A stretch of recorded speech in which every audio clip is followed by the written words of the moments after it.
Je vais vous parler de La Voix humaine, le deuxième moyen-métrage de l'expérience Almodovar, réalisé par Pedro Almodovar et sorti en France le 16 août 2023. Résumer l'intrigue est assez complexe, disons que c'est l'histoire d'une femme qui regarde le temps passer à côté des valises de son ex-amant.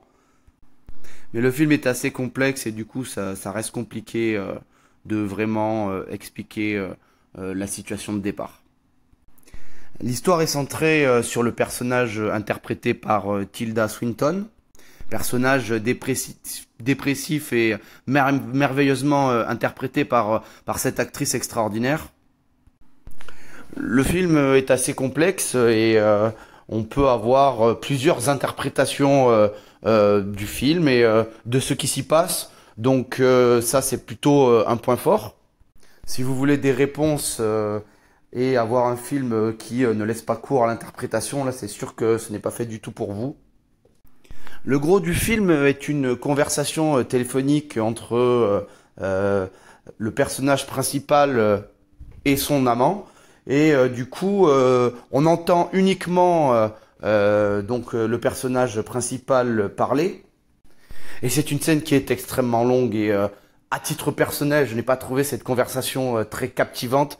Et c'est vrai que du coup, disons-le clairement, ce film m'a quand même profondément ennuyé, malgré l'interprétation qui reste quand même exceptionnelle de l'actrice. Mais je n'ai pas trouvé ça très captivant. La réalisation, par contre, est cependant parfaite. On a d'ailleurs un plan d'ouverture avec des outils divers qui est magnifique.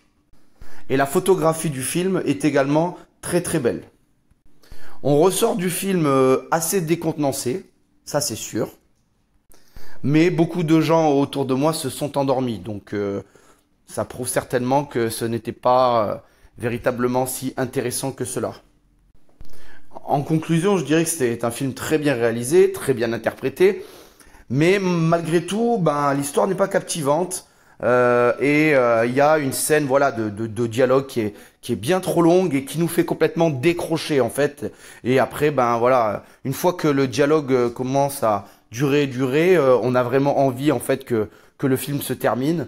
Donc je suis vraiment assez déçu parce que du coup en fait la première partie le premier moyen métrage de Strange Way of Life est vraiment exceptionnel et du coup on s'attend à un deuxième moyen métrage du même niveau et c'est pas du tout le cas. Du coup l'expérience Almodovar, à titre personnel, je trouve que c'est d'abord un très bon film et du coup après un film assez moyen, voire médiocre. Et du coup je donnerai donc pour ce deuxième moyen métrage la note de 4 sur 10.